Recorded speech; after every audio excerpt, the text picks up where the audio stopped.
بسم اللہ الرحمن الرحیم فی بیوتن، ان گھروں میں آذین اللہ، اللہ نے حکم دیا ہے ان ترفع، انہیں بلند کیا جائے، ویذکر فیہا اسمہ، اور اس میں اس کا نام لیا جاتا ہے، یسبح اللہ، اللہ کی تسبیح کرتے ہیں، فیہا ان میں، بالغدو، صبح کو، والآصال، اور شام کو، رجال، وہ مرد، لا تلہہم، جنہیں غافل نہیں کرتی، تجارتوں، کوئی بھی سودا جنہیں غافل نہیں کرتا، ولا بیعٌ، اور نہ ہی خرید و فروخت، عن ذکر اللہ، اللہ کی یاد سے غافل نہیں کرتے، وإقام الصلاۃ، اور نماز قائم رکھنے سے، وإیتاء الزکوٰۃ،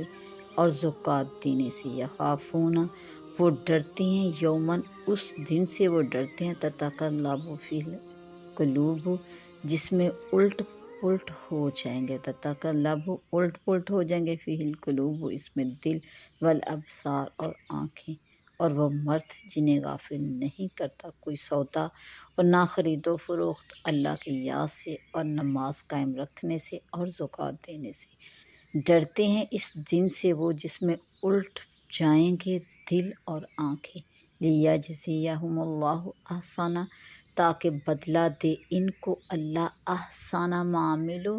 ان کے بہترین اعمال کا، ان کے بہتر کاموں کا اللہ انہیں بدلہ دے، وَيَزِيدَهُم مِّن فضلہ، اور اپنے فضل سے مزید عطا فرمائے انعامات، واللہ، اور اللہ، یرزق من یشاء، اللہ روزی دیتا ہے جسے چاہتا ہے، بغیر حساب، بغیر گنے بغیر گنتی کے، فی بیوتن آذینہ، اللہ سبحانہ نے اس آیت مبارکہ میں اپنے نیک بندے جو قیامت کے دن سے ڈرتے ہیں اور خرید و فروخت اور تجارت جیسے کام انہیں اللہ کے ذکر سے اور نماز کے قائم رکھنے سے اور زکوٰۃ کی ادائیگی سے غافل نہیں کرتے، ان کا ذکر ارشاد فرمایا۔ ان آیات میں مساجد اور اہل مساجد کی فضیلت بیان فرمائی اللہ سبحانہ نے، اور ارشاد فرمایا فی بیوتن، مطلب یہ کہ ایسے لوگ جنہیں اللہ کے ذکر سے اور نماز قائم کرنے سے اور زکوٰۃ ادا کرنے سے تجارت اور مال کی فروختگی غفلت میں نہیں ڈالتی، ایسے گھروں میں صبح شام اللہ کی تسبیح بیان کرتے ہیں، جن کے بارے میں اللہ نے حکم ارشاد فرمایا ہے ان کا ادب کیا جائے اور ان میں اللہ کا ذکر کیا جائے۔ حضرت ابن عباس رضی اللہ تعالیٰ عنہ نے فرمایا کہ ان گھروں سے مسجدیں مراد ہیں، اور پانچوں وقت ان مساجد میں اللہ تعالیٰ کا ذکر، کیونکہ نماز فجر صبح کے وقت ادا کی جاتی ہے، ان سے یہ مراد ہے، اور باقی نمازیں دل ڈھلنے کے بعد ادا کی جاتی ہیں۔ لفظ اصال، اصیل کی جمع ہے، جو ظہر، عصر، مغرب اور عشاء چاروں نمازوں پر صادق آتا ہے، خواہ 5 نمازیں مراد ہوں یا صرف فجر اور عصر۔ بہرحال اس آیت مبارکہ میں اللہ سبحانہ نے نمازیوں کی تعریف فرمائی اور فرمایا کہ مسجدوں میں وہ لوگ اللہ کی تسبیح کرتے ہیں جنہیں تجارت اور خرید و فروخت اللہ کی یاد سے اور نماز قائم کرنے سے اور زکوٰۃ ادا کرنے سے نہیں روکتی۔ دنیا کی ضرورت کے لیے تجارت میں مشغول تو ہو جاتے ہیں، لیکن بازار میں ہوتے ہوئے تجارت کی مشغولیت کو پیچھے ڈال کر نماز کے لیے مسجد میں حاضر ہوتے ہیں۔ حضرت ابن عمر رضی اللہ عنہ ایک مرتبہ بازار میں موجود تھے، نماز کا وقت ہو گیا تو لوگ کھڑے ہوئے اور اپنی اپنی دکانیں بند کر کے مسجد میں داخل ہو گئے۔ حضرت ابن عمر رضی اللہ عنہ نے یہ منظر دیکھ کر فرمایا کہ انہی لوگوں کے بارے میں اللہ سبحانہ نے آیت کریمہ، یہ آیت مبارکہ قرآن کریم میں نازل فرمائی، رجال لا تلہہم تجارت ولا بیع عن ذکر اللہ وإقام الصلاۃ۔ پھر اللہ سبحانہ نے اقام الصلاۃ کے ساتھ ساتھ ایتاء الزکوٰۃ بھی فرمایا۔ اس میں نیک تاجروں کی دوسری صفت اللہ سبحانہ نے ارشاد فرمائی، اور وہ یہ کہ یہ لوگ تجارت تو کرتے ہیں جس سے مال حاصل ہوتا ہے، اور عموماً یہ مال اتنا ہوتا ہے کہ اس پر زکوٰۃ ادا کرنا فرض ہو جاتا ہے۔ مال کی محبت انہیں زکوٰۃ کی ادائیگی سے نہیں روکتی، جتنی بھی زکوٰۃ فرض ہو حساب کر کے ہر سال اصول شریعت کے مطابق مصارف زکوٰۃ میں خرچ کر دیتے ہیں۔ در حقیقت پوری طرح صحیح حساب کر کے زکوٰۃ ادا کرنا بہت اہم کام ہے، جس میں اکثر پیسے والے ناکام ہو جاتے ہیں۔ بہت سے لوگ تو زکوٰۃ دیتے ہی نہیں، اور بعض لوگ دیتے ہیں لیکن حساب کر کے پوری طرح نہیں دیتے، اور بہت سے لوگ اس وقت تک زکوٰۃ دیتے ہیں جب تک تھوڑا مال واجب ہو، لیکن جب زیادہ مال کی زکوٰۃ فرض ہو جائے تو پوری زکوٰۃ دینے پر نفس کو آمادہ کرنے سے قاصر رہ جاتے ہیں۔ 1000 سے 25 روپے نکال دیں، 4000 سے 100 روپیہ دے دیں، یہ نفس کو نہیں برا لگتا، لیکن جب لاکھوں ہو جاتے ہیں تو نفس سے مغلوب ہو جاتے ہیں۔ اس وقت سوچتے ہیں کہ اتنا زیادہ پیسہ کیسے نکالوں، مگر یہ نہیں سوچتے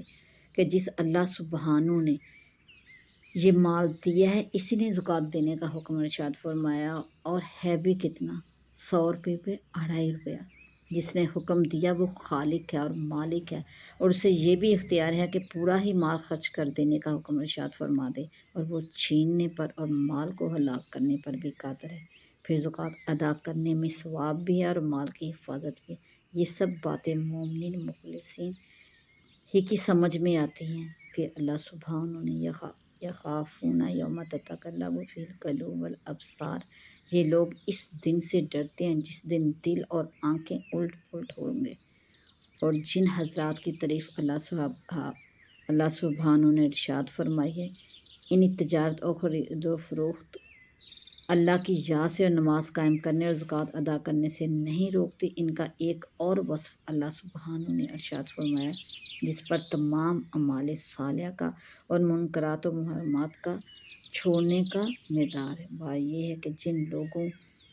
کا آخرت پر ایمان ہے، وہاں کے حساب کی پیشی کا انہیں یقین ہے، وہ لوگ نیکیاں بھی اختیار کرتے ہیں، گناہوں سے بھی بچتے ہیں، انہیں اپنے اعمال پر غرور اور گمنڈ نہیں ہوتا، وہ اچھے سے اچھا عمل کرتے ہیں، پھر بھی ڈرتے ہیں کہ ٹھیک طرح ادا ہوا یا نہیں، عمل بھی کرتے ہیں اور آخرت کے محاسبے سے بھی وہ ڈرتے رہتے ہیں۔ قیامت کا دن بہت سخت ہوگا، اس میں آنکھیں بھی چکرا جائیں گی اور ہوش و حواس بھی ٹھکانے نہ ہوں گے۔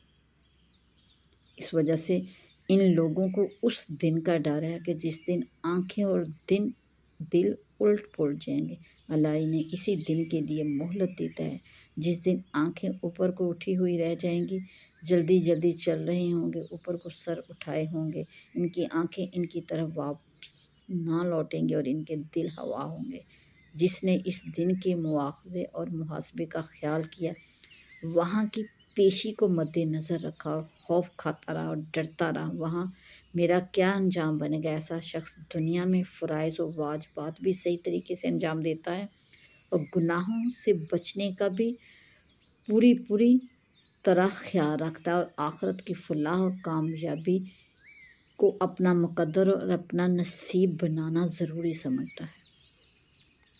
پھر اللہ سبحانہ نے ارشاد فرمایا تاکہ اللہ انہیں ان کے اعمال کا اچھے سے اچھا بدلہ دے اور اپنے فضل سے انہیں اور بھی زیادہ دے،